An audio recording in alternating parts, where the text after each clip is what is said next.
Hey guys, how's it going and welcome back. So today's video is an update review, a 1 year plus update review on my 2018 Epiphone Lespaul Custom Pro. Let's quickly go over the specs on this thing. I only went through a certain amount on the main review, so let's go through them all.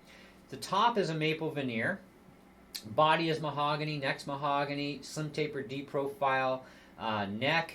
It says satin finish on the website. Now they may have made some changes, but this is all gloss on mine. Neck is glued in, of course. Truss rod is adjustable. Now they don't list this part, but I can tell you right now, it is a dual action truss rod. So when you want to straighten the neck, you go clockwise, and when you want to loosen the neck, yeah, you go counterclockwise. Yeah, no kidding, right? Well, you have to go to the slack point and then start tightening up again to get the neck to lift. Okay, that's the dual action rod fun. Anyways, fingerboard, they have it listed as rosewood with Pro Block inlays. The neck pickup is a Pro Bucker 2 4-wire and a Pro Bucker 3 in the bridge 4-wire. Now, this also has phase reversal as well on the tone knob, okay, on the one anyways. I wish they would have done it for both pickups, but they only did it for the neck. But hey, variety of tones extra regardless. I mean, most guitars, there's no coil tapping, right? It's like, you got a humbucker, you got a humbucker, you got volume and tone, that's it. My Gibson Les Paul, actually, far more expensive than this thing, oh my gosh. It can coil split as well, or coil tap, but it doesn't have phase reversal. For that feature, ching baby, that's a lot more expensive to get a Gibson with that, and I don't understand why, but it's Gibson, right? So anyways, we also have, for the binding, a white and black mix, 5 layers on the neck, 5 layers on the body, both the front and on the back, 1 solid ply on the neck, so it is a bound fretboard. What else have we got here? 12-inch radius, 22 medium jumbo frets, 1.68-inch nut width. By the way, it's a Tuscan new bone, so basically it's a bone without being real bone, so simulates real bone.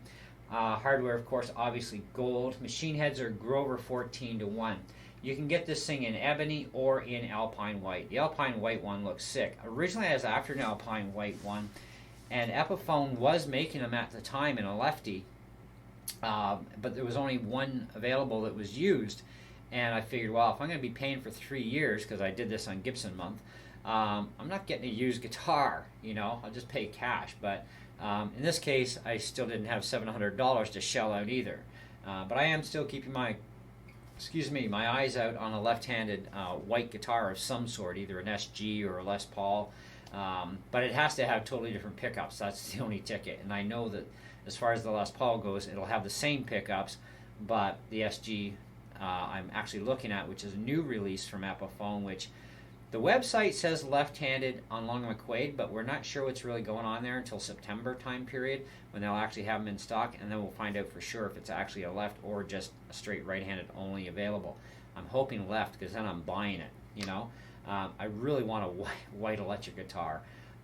Anyways, they say the weight on this is between 6.5 to 7 pounds. It's actually a little heavier than 7 pounds. I've weighed this thing, and it's definitely much heavier than 7 pounds.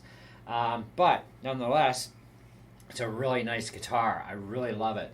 I have several videos, by the way, on my channel if you want to hear this thing being played in different forms, but I will do a little bit of clean, a little bit of dirty for you, and we'll do a little bit of the phase reversal so you get an idea. So let's start out with some clean here. Make sure these are all dimed. I like to have my controls all dimed.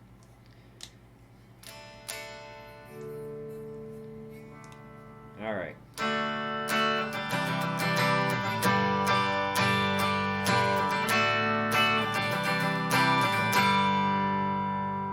So we're going to start at the bridge and just work our way around. Both.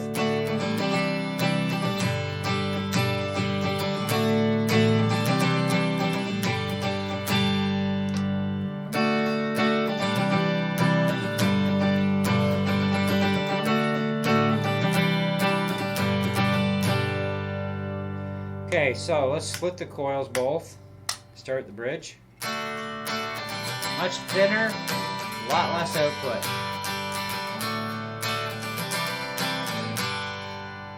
Okay, middle, bowl split.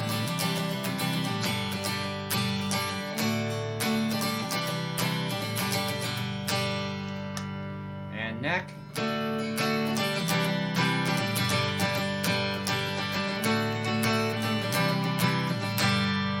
Let's reverse the phase on the neck.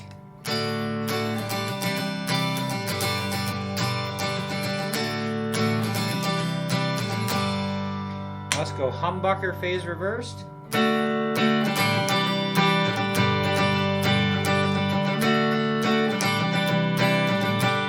Take the phase off, same pickup.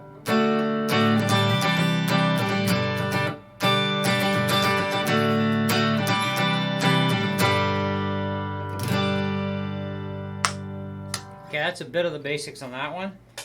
Let's kick in some distortion now.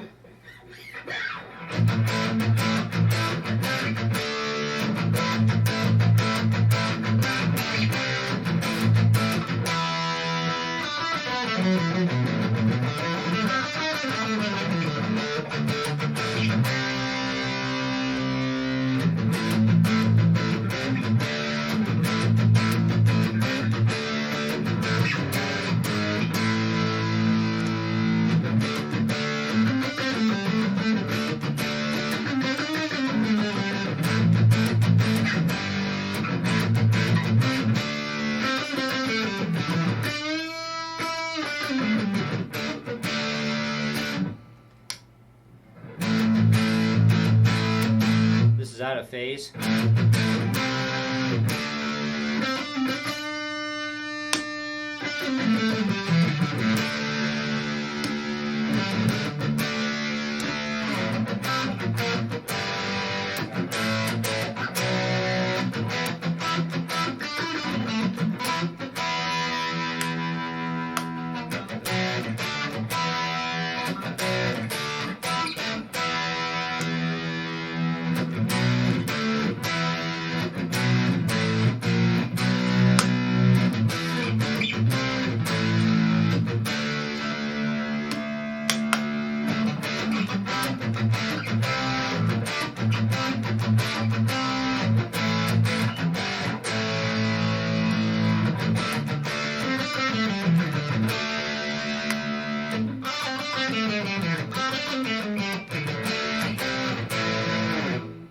All right.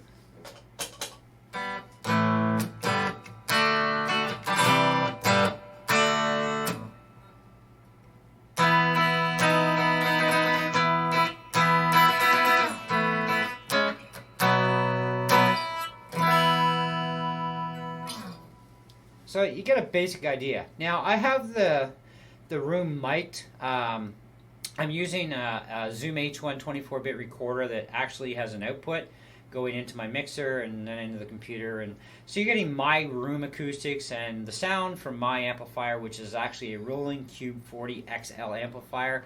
The clean is called JC Clean. And of course, you got the distortion as well, and it's kind of a semi-modeling amp. There's not a whole lot of major adjustments you can do, but hey, I love the amp. It's great, works for what I need.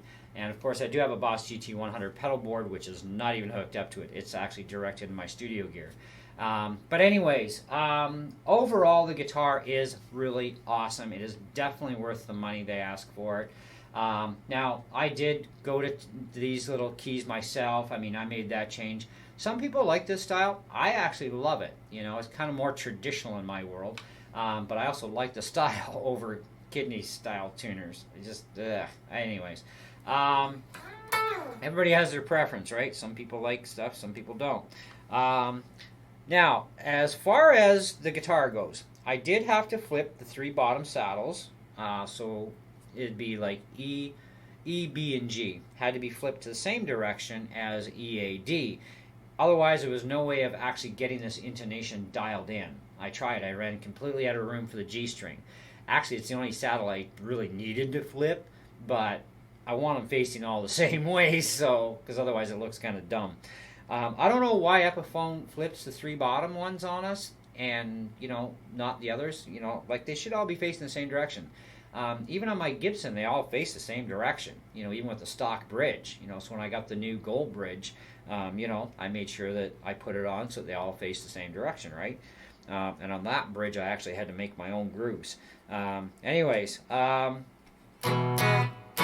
Initially when I got it though, I had to do that. I had to set the intonation, new strings of course. Now this thing comes with 1046. I would recommend sticking with that. Do not go lighter. But hey, to each your own preference. It's up to you. I think that 10s are great because they have the best tuning stability. Now, not only does this thing not require a string butler or any kind of band-aid, it can't use a string butler. The headstock is actually way thicker on this guitar than it actually is on my real Gibson Les Paul, which actually has to have a string butler to stay in proper tune, especially for the string bending. If it wasn't for string bending, though, you wouldn't need any band-aids, really, even for the Gibsons, right? But we like to bend strings, but also some people like to push a little harder, too, and I don't know, but pushing harder has nothing to do with this area. But anyways, Epiphone does not have quite the back rake severity of a Gibson. It's far less. And because everything sits in much straighter in line and comes straighter in line, the binding issue in the nut is actually just not present. At least not on mine. I mean, if you have problems, you have problems. But I don't, and I'm happy for that. And I can bend strings up pretty good and still keep it in tune, So that's actually really great. And I can get away with that quite a bit. Now, I'm not bending 2 full steps up. Nobody ever does. But I've bent a step and a step plus, and this thing still stays in tune.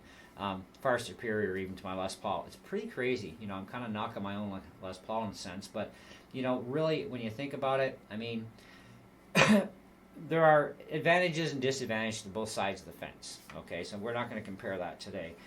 Maybe in another video we'll talk about that. Now, the pickups for using an acoustic simulator, I'm sure somebody's going to ask, like, how does it sound? Well, let's do that, okay? Now, Boss, to me, has the best acoustic sim out there. Even for being built in, I find they're the best sounding, to me anyway. So this is the acoustic sim.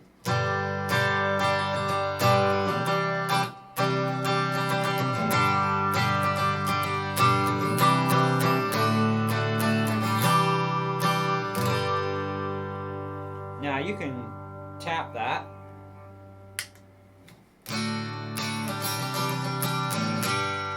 I don't like that sound. Now, a lot of people say using an acoustic sim on the neck pickup is actually what you should be doing. So here's the neck. So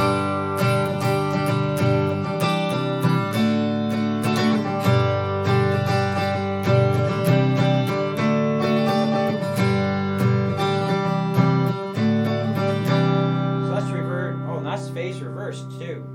Okay. Normal pickup position, not phased.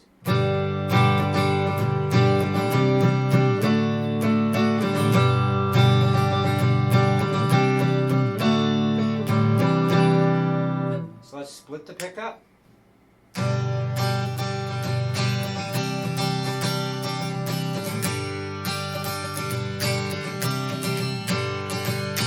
That actually sounds pretty good. Let's reverse the phase on it.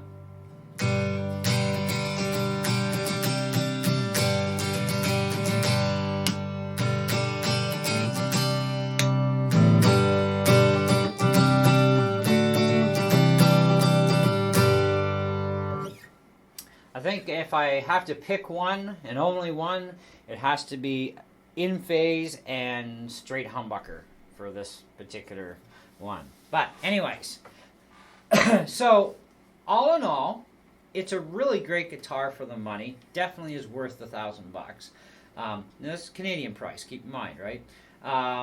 Comes with a lot for your money,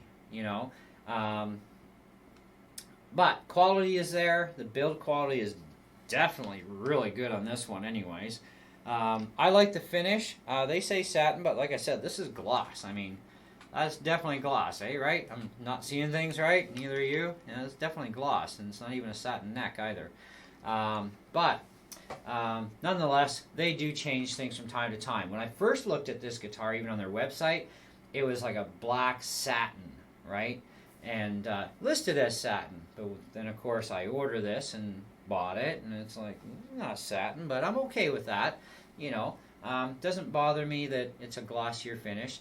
I've seen Long McQuaid bring a few of them in since, same model year, and they're actually glossy. So what model year they're actually showing on the website, I can't verify if it's a 2018, a 2019, but they did say satin on that too.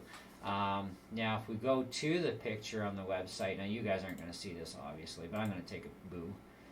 See, to me on the website, that definitely does look satin. So, who knows? But I really don't care, to be honest. Yeah, even when you go to the blow-up exploded picture, that's satin. That is definitely not gloss. But I don't really care either way. Maybe they've made some changes, you know, here and there. Maybe it was a split decision partway through the run during the year. Maybe they changed it and they just didn't say anything or list it. Guitar companies are notorious. Even Gibson's bad for that. Not always listing what's actually there, right? Sometimes. Change without notice, they call it. That's how they get away with it. However, that being said, I don't have any problems with the guitar per se. Now, one thing I did have to do this year though, and right now I'm at 30% in here, but all throughout the winter I've kept it in the 40s to 50s in here. Summertime, it's usually just to try and get it to 60s, you know, because it's usually like 80s and 90s sometimes. It's like, that's way too much for any guitar. So I have to dehumidify the entire house to get it to at least 60s consistently in the summer. I live in Canada, I live out in the country, and I'm surrounded by bush, so it's a lot more humid out here. A lot drier though in the winter though. But I decided to cut off my humidifiers early this year, just because. And so I'll be using the dehumidifier once the temperatures and the humidity level in here starts to get out of control a bit. However, I did have to adjust the neck this year and re-intonate and reset up. Oh man. My neck actually moved over the winter, and it actually started going dead straight. Now, I have nothing majorly picky about a straight neck. I like it really straight, but I always like a little bit of relief so I can just bounce that string, you know, on the top and on the bottom. I just want to be able to just bounce that. And that's the kind of relief that should be there, but it's also the way I like it. I also like my action set really low. And I did have to adjust it, and I got it to finally come back up. And when I did that, of course, it totally whacked my intonation. And so I had to reset that, and I actually reset the bridge because when it lifts, of course, now we're like too high of an action here, and it's not much of a lift, but over the length of the guitar, that is actually quite drastic for how high the strings will actually sit not being fretted. So I did lower the bridge. Of course, again, it whacks your intonation right out. Once again, resetting. And so I've got it all set back up, and she's dialed in really nice. And the action's sitting quite low now, which I don't know how well you're going to see that, but that's my height unfretted. I'm not going to go through this with the actual Lutherie gauges to tell you what my heights are, but you know, you always have to have your treble side slightly lower than your bass side. It has to have that angle to it. And with a 12-inch radius, it's a really nice neck to play as well, too. So, you know, it's pretty cool. I think my end final star rating on this guitar, very, very top end, because this is actually a final review, too, even though it's an update. I'm going to definitely put this guitar...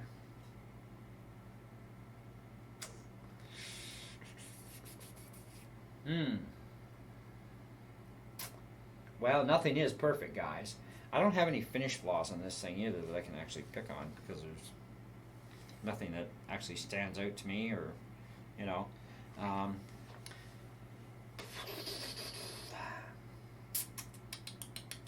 This is actually something that doing star ratings is actually quite fun, challenging sometimes too. I would have to say I'm gonna have this at 4.5 out of 5. I think it deserves that. I mean, it's not a real Gibson, but who cares? Name tags don't mean a whole lot. Okay, but I'm gonna say I would put this at a 4.5 out of 5. I think that more than deserves it. I mean, it is extremely well made. The finish is good, and I mean, this thing's made in China too. So I mean, this is in their Chinese factory, and that doesn't bother me either, because the Chinese, they can make some really awesome stuff, and they can make some really not so good stuff. But in this case, they made a really awesome piece of art. Actually, the thing is just wicked. But to each their own. You know, everybody has different opinions, different experiences with stuff. But I'm going to say 4.5 out of 5. And that's where I'm going to have to leave it. It works for me. Hopefully it works for you guys. Do check out other videos on my channel with this guitar. I have a recent one called Random Madness. Check out that video. That thing was actually a lot of fun to do. If I remember right, I think I did actually use this guitar for that. Let me just check real quick here. Yeah, I actually did use that guitar for Random Madness. So definitely check that video out, and let me know what you think about that one too. It was a lot of fun. It's just, you know, just doing a whole thing of randomization and trying to make sense of things, and doing this at 175 beats per minute was actually quite challenging. But anyways, thanks for watching, guys. Hope you enjoyed the video, got a lot out of it, and hey, catch you in the next one. See ya.